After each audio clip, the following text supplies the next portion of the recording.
뭐 학생들이 자기 프로젝트를 뭐 어떤 식으로 진행했고 다른 친구들의 코드에는 뭐 어떤 식으로 기여했는지 뭐 이제 이런 것들이 쭉 정리가 되어 있습니다. 그래서 네, 전체 프로젝트도 여기 클릭해서 들어가 보시면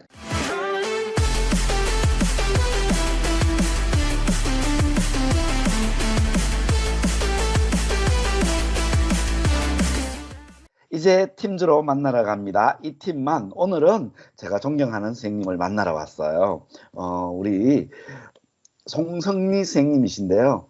서울에 계신 송성리 선생님을 만나러 왔습니다. 선생님 안녕하세요. 안녕하세요. 네, 만나서 반갑습니다. 우리 선생님 잠시 자기소개 부탁드려도 될까요? 네. 안녕하세요. 저는 서울에 있는 한성과학고등학교에서 정보 과목을 가르치고 있는 송석리라고 합니다. 네, 반갑습니다. 네, 반갑습니다. 우리 선생님은 제가 페이스북에서도 뵙고, 벌써 한 8년, 9년 정도 동안에 이렇게 옆에서 뵀는데요. 늘 최선을 다해서 학생들을 가르치시고, 또 특히 저도 정보 과목을 좋아하고 가르치고 있는데요. 우리 선생님께서 가르치시는 거 뒤따라 이렇게 가고 있습니다. 근데 우리 송승리 선생님도 제가 이렇게 인터뷰를 요청할 때 마이크로소프트사의 제품이나 서비스를 쓰고 계신다고 하는데요. 구체적으로 어떤 거 쓰고 계신가요? 아, 네, 뭐, 일단, 뭐, 남들 다 쓰시는 거는 다 쓰고 있고, 이제, 네. 저 다른 선생님들이랑 조금 이제 다르게 쓰고 있는 거는, GitHub라는 게 이제, 원래는 이제 오픈소스 그 플랫폼인데, 마이크로소프트에서 이제 인수를 했고, 앞으로 그 비주얼 스튜디오 코드라고 하는 거랑도 이렇게 연동이 되는 걸로 알고 있는데, 네. 학생들이랑 수업할 때 GitHub라는 걸 이용해서 오픈소스라는 것을 어떻게 경험할 수 있는지, 이런 것들을 제가 이제 그러니까 협업을 하는 것도 중요하고, 오픈 소스라고 하는 것이 무엇인지 이해하는 것도 중요하고, 자신이 만든 프로젝트를 오픈 소스화 시키는 것도 되게 중요한 것 같아서, GitHub라고 하는 거를 수업 시간에 일단은 뭐 작년부터 도입을 했는데, 근데 그걸 하다 보니까 제가 처음에는 저희 학교 학생들이 과학고 학생들이라서, 이제 이런 것들을 알면 좋겠다라고 시작을 했었는데, 올해부터는 GitHub라고 하는 거를 선생님들 연수랑 일반인들 교육 이런 데서 쓰고 있어요. 그러니까 GitHub라고 하는 게 뭐 이제 프로그래밍 교육, 뭐 코딩 교육 이런 거에서 굉장히 유용하게 쓰일 수 있는 부분들이 많고, 아까 말씀드린 것처럼 이제 궁극적으로는 이제 오픈 소스 문화라는 것이 무엇이고, 전 세계의 이 사람들과 코드로 소통하고 내가 그거에 이제 참여하고 기여하고 이제 그런 전반적인 글로벌한 그런 새로운 문화를 이해하도록 돕는데 일단 GitHub라고 하는 거를 한 가지 쓰고 있고요. 두 번째는 사실 제가 이제 인공지능 교육에 관심이 되게 많습니다. 그래서 그러니까 뭐 데이터로 할 수 있는 교육들, 뭐 기본적으로 이제 파이썬으로 할 수 있는 기초적인 교육들도 있지만, 아니면 뭐 머신러닝이라고 하는 거, 아니면 뭐 딥러닝이라고 하는 이런 좀 인공지능 관련된 교육들에 관심이 많은데, 그런 교육을 저희 학교 학생들이 기존에는 연구를 많이 진행을 했고요. 이제 내년부터는 정규 교과로 저희 학교에서 이제 1년 동안 수업을 듣게 되는데, 그런 수업을 할 때 실제로 뭐 수업을 할 만한 좀 플랫폼이 많진 않더라고요. 기존에 이제 프로그래밍 같은 경우는 기본 그냥 노트북에서도 다 가능한데, 이제 인공지능 교육이라고 하는 거는 조금 중반 이후로 넘어가면 조금 복잡한 문제를 해결할 때는 막 그 학습이라고 하는데 시간이 굉장히 많이 오래 걸려가지고, 이제 마이크로소프트의 애저를 저희 학교에서 이제 음. 올해부터 이제 등록을 해가지고 학생들한테 시범적으로 일단 소규모 동아리한테 먼저 테스트를 해보고, 앞으로는 이제 애저를 가지고 저희 학교 학생들한테 수업을 해보려고 네, 구상을 하고 있습니다. 네. 우리 일반 선생님들은 뭐 오피스 제품군이나 뭐 마이크로소프트 365 이런 제품들을 쓰시는데 우리 정보 선생님답게 이렇게 기트허브를 사용하시고 에즈를 사용하시는데 저도 사실 학교에서 학생들을 가르칠 때 프로그래밍 교육할 때 저도 과학고에 이렇게 방과후를 가거나 이럴 때 기트허브로 이제 주로 소스 관리를 이렇게 하고 버전 관리를 할 때 되게 편리한 게 느껴지는데 선생님 혹시 기트허브 공유하셔가지고 어떤 서비스인지 우리 다른 선생님들한테 좀 소개 부탁드려도 될까요? 깃허브라고 하는 거는 뭐 개발자들 사이에서는 그러니까 여러분도 알고 계시는 뭐 리눅스라는 거 한 번쯤 들어보셨을 거고, 파이썬이라는 것도 한 번쯤 들어보셨을 것 같은데, 이제 이런 오픈 소스 프로젝트를 이제 전 세계 사람들이 함께 협력해서 이제 코드를 만들어가는 이제 그런 코드 협력 플랫폼이면서, 이제 기본적으로는 버전 관리를 해주기는 해요. 그러니까 오늘 코드 완료한 것과 이제 내일 코드가 완료된 것 중에, 물론 이제 내일 완료한 게 더 좋은 코드일 수 있지만, 오늘 코드에 오류가 생겨서 다시 어제의 코드로 이제 복구해서 돌아갈 때, 이제 이럴 때는 버전 관리라는 거를 하게 되는데, 이제 GitHub가 그런 버전 관리의 플랫폼 역할을 기본적으로는 할 수 있고요. 그리고 무엇보다도 전 세계 사람들과 함께 코드라는 걸 통해서 공동의 프로젝트를 함께 이렇게 만들어가는 것들이 굉장히 중요한데요. 뭐 이제 그런 전 세계의 프로젝트에 저희 학교 학생들이 지금 당장 참여하진 못하겠지만, 오픈 소스라는 세상이 있고, 그 오픈 소스라는 세상에 그 모든 사람들이 모여서 협력하는 그런 장소가 이제 GitHub라고 하는 Git이라는 것의 허브라는 역할을 하는 건데, 네, 지금 이제 마이크로소프트에서 인수해서 더 좀 활발하게 기존에 있던 제약들을 마이크로소프트에서 인수하신 이후에 더 많이 이제 풀렸고, 앞으로 좋은 기능들도 더 많이 추가가 될 예정이라고 해서 프로그래밍 교육에서도 훨씬 더 많이 사용될 수 있을 것 같습니다. 예를 들어서 이제 제가 수업 시간에는 저는 한 3년 전부터 일단 뭐 이제 이거를 쓰려고 좀 이렇게 방과후나 이런 것들을 시도했다가, 작년에는 본격적으로 저희 학교 학생들이 그 GitHub를 가지고 수업을 하는 거를 좀 설계를 해서요. 2인 1팀으로 자기네 팀의 그 프로젝트를 시작하도록 안내를 했고, 그리고 나서 이제 그 자기 프로젝트 말고 다른 친구들의 프로젝트까지 이제, 그러니까 예를 들면 저희 학교 한 반에 이제 20명이면 2인 1팀이니까 한 반에 10팀이 있잖아요.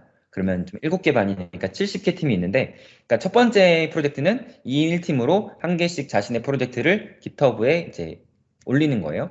그럼 두 번째 프로젝트는 그 자기를 제외한 69개 팀의 프로젝트를 쭉 살펴보면서, 저 팀의 프로그램에는 내가 이렇게 좀 더 수정을 하면 저 프로그램도 좋아지겠다. 이제 그런 생각을 가지고 그 친구들이 만든 코드를 조금 수정해서 그 코드를 개선하는 거죠.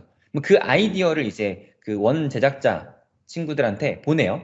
그러면 그 네. 친구들이 그 내용을 검토해보고, 이 친구 아이디어 너무 좋네. 내 프로그램이 이 친구의 아이디어를 보태면 더 좋아지겠어. 그러면 이제 그 친구들의 아이디어를 승낙해서 자기들 프로젝트가 개선이 되는 거죠. 그러니까 이 과정이 어떤 자신의 기초적인 아이디어만 제공을 하면 다른 사람들이 더 좋은 아이디어를 이 친구의 아이디어에 막 더해줘서 그 아이디어가 점점점 업그레이드 되어 가는 이런 것들이 이제 오픈소스 프로젝트의 장점인 건데, 이런 과정들을 거치면서 학생들한테 협력이라고 하는 것이 꼭 나와 같은 팀인 친구들이랑만 하는 것이 아니라, 내가 어떤 다른 전 세계에 있는 다른 사람들의 아이디어에 작은 부분이라도 기여하면서 같이 참여하면서 이제 이 프로젝트가 점점 성장해 갈 수 있다는 그런 가능성들을 학생들한테 좀 경험하게 해주고 싶었고요. 네.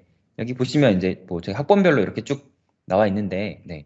뭐 보시면 이미 1년 전 내용이라서 많이 바뀌긴 했지만, 뭐 그래도 네, 간단하게 내용을 보여드리면, 뭐 학생들이 자기 프로젝트를 뭐 어떤 식으로 진행했고, 다른 친구들의 코드에는 뭐 어떤 식으로 기여했는지 뭐 이제 이런 것들이 쭉 정리가 되어 있습니다. 그래서 네, 전체 프로젝트도 여기 클릭해서 들어가 보시면, 네, 학생들이 어떤 프로젝트를 진행을 했었고, 그 프로젝트에 해당하는 네, 뭐 이제 링크들, 뭐 이제 이런 것들이 GitHub 주소 같은 것들이 있어서요. 혹시 뭐 관심 있으신 것들이 있으시면 여기 유튜브 발표 영상과 GitHub 주소가 함께 있으니까요. 네, 이런 내용들을 참고하시면 좋을 것 같고요. 그리고 이제 제가 전 세계의 사람들의 프로젝트가 모여 있다고 말씀을 드렸었는데, 이게 다른 사람이 만든 프로젝트를 제가 그냥 이렇게 딱 따올 수가 있어요. 그러니까 그 무슨 포크라고 하는데, 이제 네. 포크로 찝듯이 이제 다른 사람의 프로젝트를 가지고 오는 건데, 제가 관심 있는 프로젝트, 최근에 제가 그 인공지능에 관심이 있다 보니까요. GPT-3라고 하는, 네, 조금 인공지능 쪽에서는 엄청, 네, 네. 많은 인기가 있는 그런 프로젝트인데, 이런 것들에 대한 그 재밌는 사례들만 어떤 분이 다 모아가지고 자기 깃허브에 어, 올려놓은 거예요. 네, 여기 네. 보시면 원작자는 여기 있죠. 근데 이 원작자의 프로젝트에 제가 이 포크라는 버튼 한 번만 딱 누르면 그분의 그 코드를 제가 바로 제 걸로 이제 카피를 해오는 거죠. 그래서 제가 여기에서 만약에 GPT-3라고 하는 거에 더 재밌는 아이디어를 발견을 했어요. 그럼 제가 여기다가 문서 내용을 수정을 해가지고 원작자한테 제가 이런 내용 좀 추가했는데 한번 살펴보시고 좋으면 반영해 주세요라고 이제 아이디어를 드리면, 원작자가 제 아이디어를 또 이제 받아들이실 수 있겠죠. 그러니까 이런 식으로 전 세계 사람들과 함께 소통할 수 있고, 다른 사람의 프로젝트를 내가 가지고 와서 내 마음대로 조금 개량을 해보는데 이거는 오픈되어 있기 때문에 제가 마음대로 개량해서 그분한테 드려도 되고 아니면 저 혼자서만 간직해도 되는 건 거죠. 그래서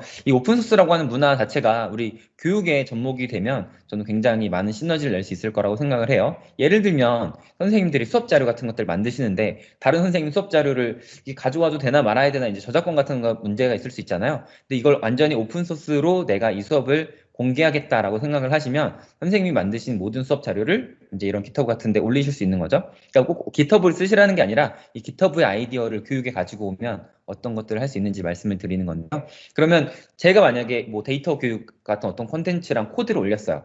그럼 다른 선생님이 제 깃허브에서 들어오셔가지고 아 이거 괜찮네? 라고 해서 따라가시는 거예요. 근데 저희 학교 학생들이 뭐 과학부 학생들이라서 선생님 학교에서 적용하실 때 조금 고쳐야겠다. 아, 이런 코드들은 좀 너무 어렵고, 이런 코드들을 좀 더 추가해서 예제를 추가하면 우리 학교 학생들한테 잘 맞겠구나. 라고 생각하셔서 선생님이 그 수정된 그 자료를 레파지토리에 등록을 하시는 거죠. 그러면 또 선생님의 자료를 보시고, 아, 송성희 선생님 자료보다는 이 선생님의 자료가 훨씬 더 우리 학교 학생들한테 잘 맞을 것 같다라고 생각이 드시면 그 선생님도 그 코드를 그대로 가지고 가셔서 그 학생들한테 가르칠 수 있고 또 어떤 중학교 선생님이 이거는 고등학교 내용인데 내용이 좋으니까 중학교 수준에서는 이렇게 조금 다운시키면 이건 중학생들한테도 좋겠다. 그러면 또 그 선생님이 그 선생님의 아이디어를 조금 더 개량해서 중학교용으로 만드시고 그러면 또 그 자료는 전국에 있는 중학교 선생님들이 또 쓰실 수 있는 그런 자료가 될 수 있는 겁니다.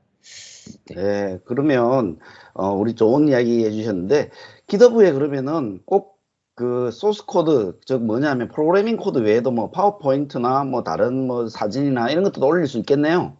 네, 뭐 저는 그래서 네, PDF도 네, 뭐 올리고요. 네, 이미지 파일도 올리고 데이터들도 여기 올리고 이 용량 제한이 조금 있는데 10MB인가 아무튼 뭐 생각보다 우리가 그렇게 큰 것들을 올릴 건 아니라서 저도 예전에는 PPT도 올리고 네, 여기다가 선생님들이 공유하실 내용들은 다 공유하시면 됩니다.